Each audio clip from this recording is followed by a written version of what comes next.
Assalamualaikum warahmatullahi wabarakatuh. Kembali lagi dengan channel Hubunnet.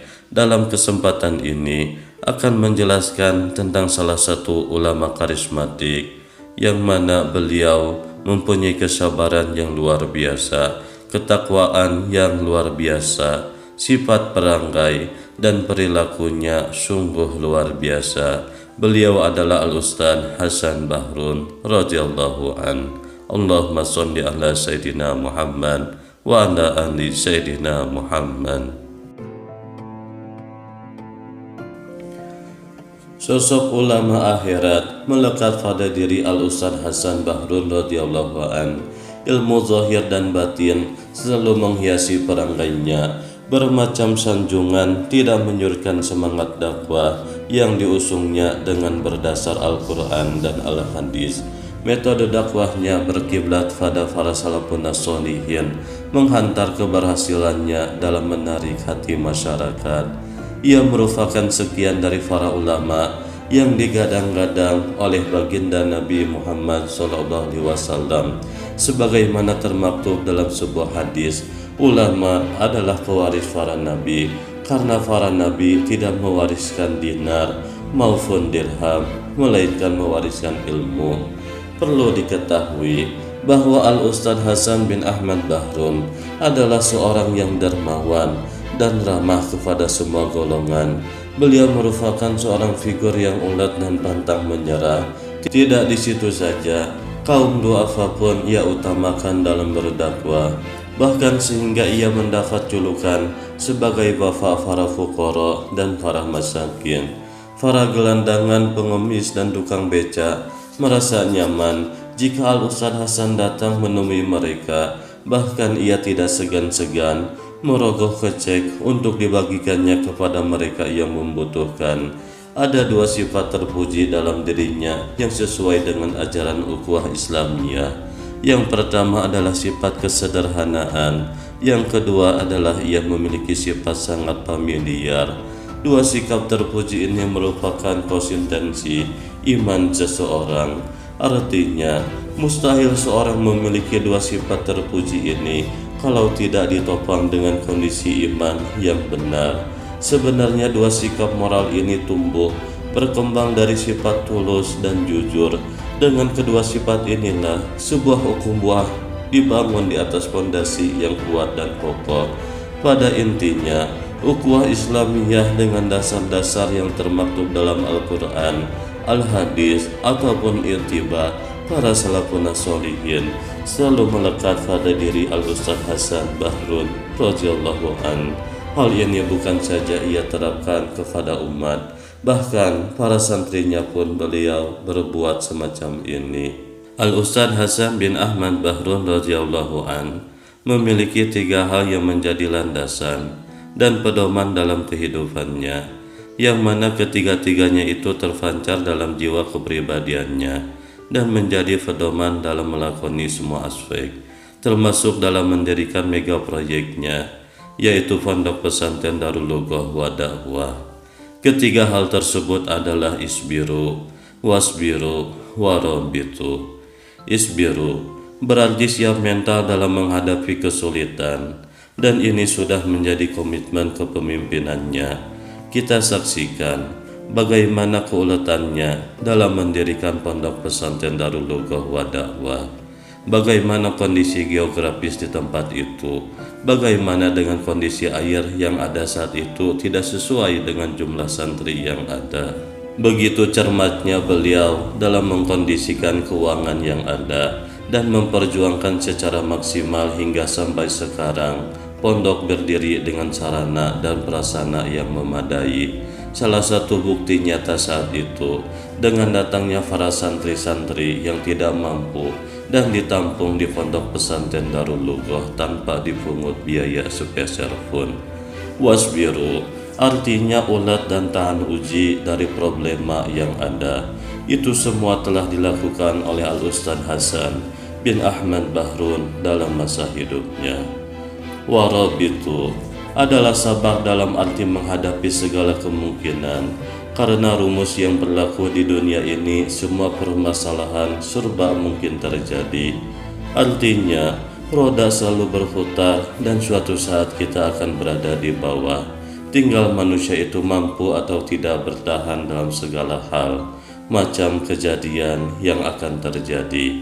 Dan ini semua dimiliki dalam kehidupan kesehariannya. Al-Ustadz Hasan bin Ahmad Bahrun radhiyallahu an mempunyai jiwa tawakal yang begitu luar biasa. Sebagai salah satu gambaran dari sifat ketawakalannya adalah ketika beliau mempunyai rencana untuk membangun gedung asrama santri berlantai 3 pada waktu awal-awal terjadinya krisis moneter.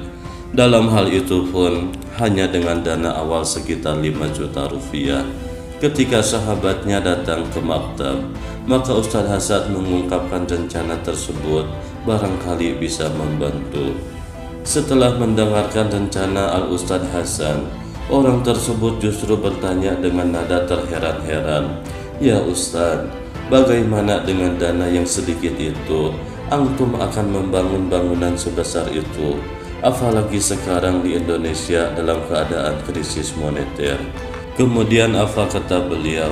"Ya akhi, yang krisis itu kan Indonesia, negara lain kan tidak, apalagi Allah. Apakah Allah kena krisis moneter?" Sebuah argumen yang luar biasa. Kemudian beliau mengatakannya lagi, "Jikalau kita punya rencana, maka jangan sekali-kali kita mengukur dengan kemampuan kita. Ketahuilah, apabila kita mengukur dengan kemampuan kita, maka hasilnya pun Allah akan memberikan sesuai dengan kemampuan kita itu. Akan tetapi, apabila kita mengukur dengan kemampuan Allah, maka kemampuannya tiada terbatas. Dan yakinlah bahwa selama kita berniat memperjuangkan agama Allah, maka Allah pun akan menolong kita. Tidak perlu khawatir, pembangunan tersebut tidak selesai, karena menurutnya bahwa pembangunan masjid dan lembaga pendidikan Islam tersebut merupakan proyek Allah Subhanahu wa Ta'ala. Jadi insya Allah pasti selesai dan kita serahkan sepenuhnya kepada Allah Subhanahu wa Ta'ala. Tinggal menata niat panitia serta berusaha semaksimal mungkin sebagai sunnatullah dan harus disertai dengan banyak berdoa. Begitulah saran-saran beliau kepada para takmir dan panitia yang datang minta saran kepada beliau. Dan di antara sifat lain yang menonjol pada dirinya adalah sifat sabar. Kesabaran Ustadz Hasan sangat dikenal oleh semua kalangan, baik para santri, dewan guru, para ulama, maupun orang-orang yang mengenalnya. Sifat kesabarannya sangat luar biasa. Hal ini sebagaimana kesaksian dan cerita oleh ayahandanya sendiri Al-Habib Ahmad bin Husain Bahrun radhiyallahu an. Hasan itu sangat sabar. Sewaktu kecil, jikalau saya marahi walaupun ia tidak salah, namun tidak pernah menjawab, dan apabila difitnah serta diganggu orang, beliau tidak pernah membalas. Ia meminta kepada saya agar didoakan, diberikan kekuatan dan kesabaran dalam menghadapi cobaan dan fitnah tersebut. Begitulah penuturan Al-Habib Ahmad Bahrun pada hari wafatnya Al-Ustadz Hasan Bahrun. Kesabarannya sulit dilukiskan. Hal ini dapat dilihat baik dalam membina dan membimbing para santri, serta menghadapi kenakalan santri dan orang-orang yang mengganggu pondok pesantren. Ustadz Hasan dalam menghadapi orang-orang yang memfitnah dan mengganggu pondok pesantren, justru mereka diberi hadiah. Bahkan tak jarang beliau membantu urusan mereka, dan seakan-akan ia tidak tahu bahwa orang tersebut mengganggunya. Hingga pernah ada orang yang datang memberitahu kepada Al-Ustadz Hasan bahwa ia akan membawa beberapa orang untuk menghancurkan dan membumi hanguskan rumah orang yang mengganggu pondok. Namun ia malah mencegahnya, karena hal itu tidak pernah dilakukan oleh datuknya Rasulullah SAW, serta masih banyak lagi cerita-cerita tentang sifat kesabarannya. Tidak di situ saja, kaum du'afa pun ia utamakan dalam berdakwah, bahkan sehingga ia mendapat julukan sebagai bapak para fuqara dan para masakin. Para gelandangan, pengemis, dan tukang beca merasa nyaman jika Al-Ustadz Hasan datang menemui mereka, Bahkan ia tidak segan-segan merogoh kocek untuk dibagikannya kepada mereka yang membutuhkan. Ada dua sifat terpuji dalam dirinya yang sesuai dengan ajaran ukhuwah Islamiyah. Yang pertama adalah sifat kesederhanaan, yang kedua adalah ia memiliki sifat sangat familiar. Dua sikap terpuji ini merupakan konsistensi iman seseorang. Artinya, mustahil seorang memiliki dua sifat terpuji ini kalau tidak ditopang dengan kondisi iman yang benar. Sebenarnya dua sikap moral ini tumbuh berkembang dari sifat tulus dan jujur. Dengan kedua sifat inilah sebuah ukhuwah dibangun di atas fondasi yang kuat dan kokoh.